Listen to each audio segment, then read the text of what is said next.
আসসালামু আলাইকুম বন্ধুরা, কেমন আছেন সবাই? আশা করি ভালো আছেন, আমিও ভালো আছি। মানে অতটা ভালো নাই, কারণ আমার ছেলে অনেক অসুস্থ, 2 দিন যাবত অনেক জ্বর ঠান্ডার সমস্যা তার। দেখেন না, এখন শরীরটা মনে হয় একটু ভালো লাগতেছে, এই জন্য কার্টুন দেখতেছে বসে বসে। বাবা, বাবা, এই যাবো, তোমার জ্বর কমছে? ব্যথা করে, শরীর ব্যথা, মানে জ্বরে তার দেখেন নাক মুখ লাল হয়ে গেছে এতটা, আর কাশি অনেকটা। হম তাই সবাই দোয়া করবেন আমার ছেলের জন্য, যেন তাড়াতাড়ি সুস্থ হয়ে যায়। আর দোয়া করি সকলের সন্তান যেন ভালো থাকে, কেননা বাচ্চাদের অসুস্থ হলে মাদের অনেক খারাপ লাগে, তাদের একটা টেনশন যদি সন্তান অসুস্থ থাকে। তাই দোয়া করি সবাই সন্তানই ভালো থাকুক, সুস্থ থাকুক, আল্লাহর কাছে একটাই চাওয়া।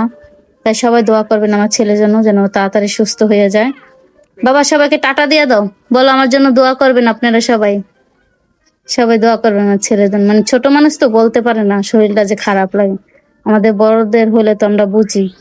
মানে এখন তো জ্বরটা অনেক খারাপ, বড় মানুষের শরীর ব্যথা করা, ছোট মানুষ তো বলতেই পারে না। তাই ভালো থাকবেন, সুস্থ থাকবেন। আল্লাহ হাফেজ সবাইকে।